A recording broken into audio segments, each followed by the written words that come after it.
इउपिपिएलखौ मोजां मोननानै जे बिथांमोना हाबदोंमोन जे दिनै पावार गैया बिपिएफआ फरायसाफ्रा दिनै सायख'दों लाइमोनफ्रा सायख'दों जे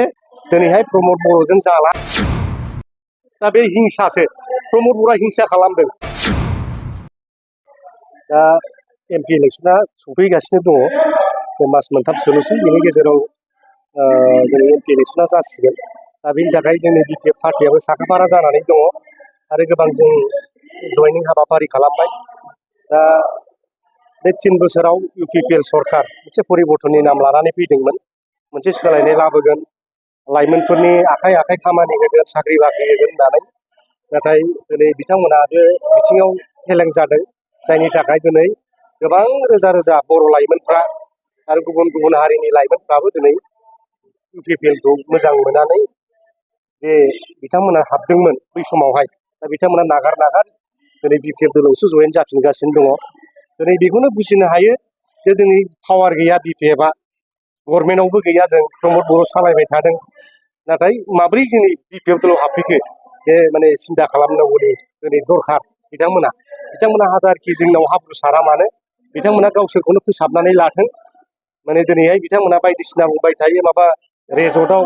जोंनि लाइमोन सेंग्राफोरखौ फरायसाफोरखौ लांनानै जौ लोंहोहैदों जयेन खालामहैदों बेबादिनो जेबो बेहाय माबा गैया दिनै फरायसाफ्रा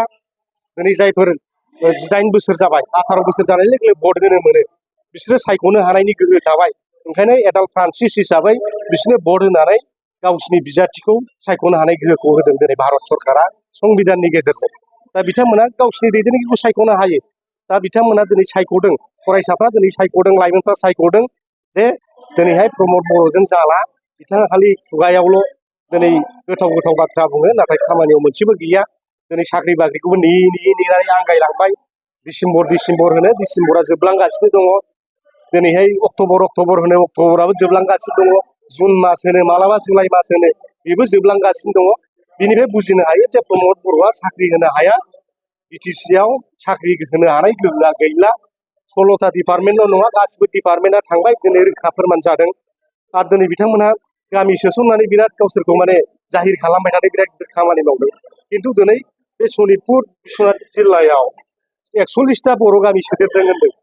दा बे दब्लायसे हा सोखो खय बिगा हा सोखो बिनि दिनै जेबो उल्लेख गैया खिन्थु बिटिसि एकर्डनि गेजेरजों 9000 स्कुवेर किल'मिटार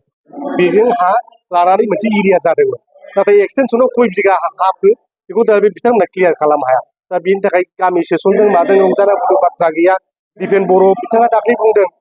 जे बिटिसिआ बिटिसिआनो थागोन बिटिआरआ पावारफुलसिन जागोन मा मिनिं जाखो जेबोथ' माने बिथाङा गावनो क्लियार नङा दा बिटिसि हिसाबै सालायदों ना बिटिआर हिसाबै सालायदों बिथांमोना गावसोरनो क्लियार नङा माने बिटिसिआ बिटिसिआनो थागोन बिटिआरआ पावारफुलसिन जागोन मा होननाय जादों बे खिन्थु रायजोआ बिटिसि जोंना बिटिसि रायजो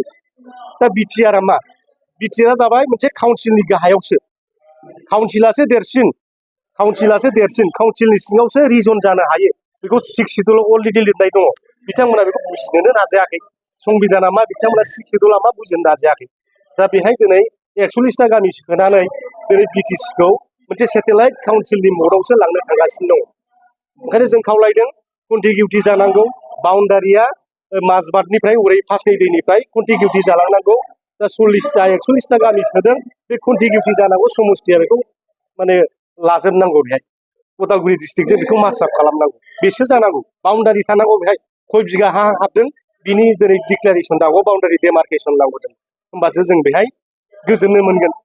नङाब्ला बेहाय नोङो रंजानाय नामाव रंजानानै एथम गावनानै अमा बेदर जालायनानै जेबो मिनिं थाया दा जोंनि बिपिएफ दलआ दिनै सक्तिशालि जों हारसिङैनो गेलेगोन रावजोंबो लोगोआव थाया जों हारसिङै देरहागोन दरं उदालगुरियावबो देरहागोन आरो क'क्राझारावथ' क'क्राझार देरहाखागोन बे मोनसे रोखा दिनै रोजा रोजा बर' सुबुंफोरजों लोगोसे बिजेपिआव थानाय मुस्लिमफोर बेंगलिफोर राजबंशिफोर सावथालफोर गरखाफोर गासैबो बिपिएफआवनो हाबजोब्बाय जोङो दिनै जयनिं प्रग्राम खालामगासिनो दङ दिनै 13 तारिखआव जोंहा मोनसे पाब्लिक मिटिं जागोन फकिराग्रामाव 14 तारिखआव उल्टापानि सरलपारायाव मोनसे जाबावगोन बेबादिनो गोबां जयनिं हाबाफारि दा दिनैहाय कुसुगावआवबो जागोन रङियाव जानो थांगासिनो दङ आरो दिनै उदालगुरि बेवहायबो जानो थांगासिनो दङ दा बेबादिनो रोजा रोजा दिनै बिटिसिआव थानाय रायजो राजाफ्रा दिनै BPF खौ नांगौ BPF खौ नांगौ बे मोनसे बार बारदों आरो बे बारखौ रावबो हमथानो हानाय नङा दिनै दैबाना गोजां बोथोरबाबो जेरखम दैबाना जायो बेबादिनो दैबाना जानानै लोमसाव होगोन खुनु UPPL होननाय खुनु माने बेहाय BJP होननाय राजनितिक दलाव गसंथानो हानाय नङा बेबादि स्पिडआव जों खामानि मावगासिनो दङ दा बेहाय माने सोरबा प्रमद बर' बुंनाय सोरबा राकेश ब्रह्म बुंनाय सोरबा फेरेंगानि बुंनायाव जों जे माने फावसयनानै थागोन जों जे उनफिनगोन बिथांमोननि गाज्रि गाज्रि राव बुंनायाव रायजोफ्रा जे गलिगोन BPF खौ गाज्रि गाज्रि बुंनायाव रायजोफ्रा जे बिथांमोननि बाथ्रायाव जे UPPL आव गोजोमहाबहैगोन दिनै बे जाला बिथांमोननि ट्रेक्टरा अलरेडि पामचार जाबाय ट्रेक्टराव बिथांमोना मबिल सोनो हाला सार्भिसिं खालामनो हायिनि खुनुरुखुम नैबे माबासिम गावसिनि ट्रेक्टरखौ 2025 सिम थिरिं बिरिं नारनानैबाबो स्टार्ट होनानै सालायनो हागोन बिनि उनावहाय बिथांमोननि ट्रेक्टरा सलिला आरो बे सेमि फाइनाल 2026 बे सेमि फाइनालाव जों देरहागोन फाइनालावथ' आरो बुंनांला जों आरामसे फेयार प्ले जों गेलेनानै देरहासारनो हागोन हारसिङै सरकार दानो हागोन जोङो 2026 आव सानै MP देरहानानै जोङो सासे केबिनेट मन्थ्रि बिगोन भारत सरकारा जायखिजाया इन्डिया फैयो ना NDA फैयो जों मोनसे केबिनेट मन्थ्रि बिगोन आरो 2025 आव जोङो BTC आव हारसिङै सरकार दानानै जोङो लाइमोन सेंग्रा सिख्लाफोरनो आखाइ आखाइ खामानि होगोन सरकारि साख्रिबो होगोन टिका टुक्लिबो होगोन जोङो खामानि मावनो होगोन दानि बायदि प्रमद बर' बादि BTC नि लाइमोनफोरनो खामानि होआलासे होनबा माबानि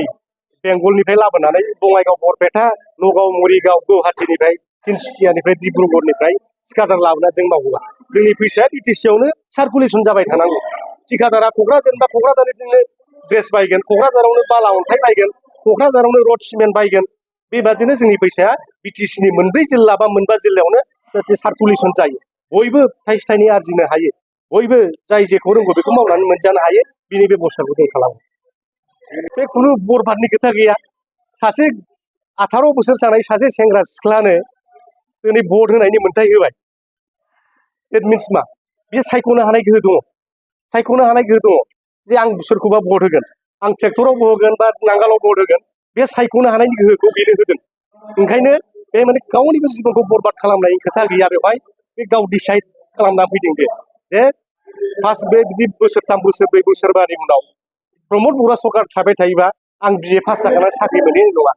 आं MA पास जाखानानै बेयाव टिका टुक्लि बेबो मावहैनो हानाय नङा गथ'फ्रा दिनै डिसिसन खालामदों गतिके आं दिनै 18 बोसोर जाबाय आं दिनै 20 बोसोर जाबाय आफ्टार 5 इयार्स आफ्टार 2 इयार्स आं बेहाय कन्ट्रेक्टर मावहैनांगोन साख्रि मावहैनांगोन माबा मोनसे खामानि लानांगोन आङो बिजनेस मावनानै जानांगोन आङो बेखौ बिथांमोना दिनै डिसाइडसो खालामदों जे after 2 years after 3 years after 5 years जाहाथे जोङो मोनफा मोनफा खामानि लानानै जोङो जोंनि भबिष्यतखौ उज्जवल खालामनो हायो केरियारखौ दानो हायो जोंनि गथ' गथायखौ जों फोथांलांनो हायो बिथांमोना दिनैनो साग्रिद जादों बाथ्रायाव बुंनाय दं टुडेस हार्भेस्ट डिपेन्ड्स आपन माने टुडेस माने हार्भेस्ट डिपेन्ड्स आपन माने यु हेभ टु डु टुडे फर टुमर' नङा होमबा नों दिनै मा मावगोन नोङो दिनैनि फिथाइखौ दिनैनो मोनानो दा ओंखायनो बे माबा मोनसे खेथि मावोबा माइ मावोबा मास मोनथामनि उनावसो फिथाइ मोनो नङा होमबा नों बिफां फांसे गायोबा 5 बोसोरनि उनावसो फिथाइया थायगोन गय बिफां गायोबा 6 बोसोरनि उनावसो फिथाइ थायगोन दा बिथांमोना दिनै बिफांखौ गायनानै गालांखानो नागिरदों 18 बोसोर जानाय लोगो लोगो बे 5 बोसोराव बे फिथाइ थायहैनांगोन बेखौसो खालामनो नागिरदों रावनिबो जिबन बरबाद खालामनाय गैया खोथा गैया बे गथ'फ्रा बे लाइमोनफ्रा गावसिनि भबिष्यतखौ दालांनो थाखायसो पार्टियाव हाबदों बिथांमोना जाहाथे भबिष्यत दानो हायो बेनि थाखायसो बेहाय प्रमद बर'आ बायदिसिना मुं होनो हागौ बाथौ खेराइ रेजर्टआव जौ लोंहोदों मादों बुंनो हागौ DJ दामनानै मोसाहोदों होनो हागौ बिनि खुनु खोथा गैया जोंनो एन्टारटेनमेन्टबो नांगौ नङा होमबा एन्टारटेनमेन्टबो नांगौ दिनै बेंगलफ्राव गुवाहाटिफ्राव बिराद रेजर्ट दङ बेवहायबोथ' बेफोरबायदि प्रग्रामफ्रा जायो दिनै बिथांमोना माबा खथि जादों दा बे हिंसासो प्रमद बर'आ हिंसा खालामदों दिनै बियो गाव सिफ जानानै साबसिन मानसिनि खामानि होनो हायाखै बे हाग्रामा महिलारि बायदि रेजर्ट बानायनानै 50-60 जन 100 जन मानसिनो खामानि होदों सोरबा वेटारनि सोरबा कुकनि सोरबा सिकिउरिटिनि खामानि होदों बिराद मानसिफ्रा एंगेज जागासिनो दं दिनै बेवहाय बेखौ मेगनसो सादों बे मेगन सानानै बुंनाय बाथ्रा खुनु लाइमोननि जिउआ बेहाय नस्थ' जाया बरंस' बे लाइमोनफ्रा गावसिनि जिउखौ खोमसिनिफ्राय सोराङाव लाबोनोसो दिनै मोनसे जागरण जादों आरो दिनै फैबावगोन आरो दिनै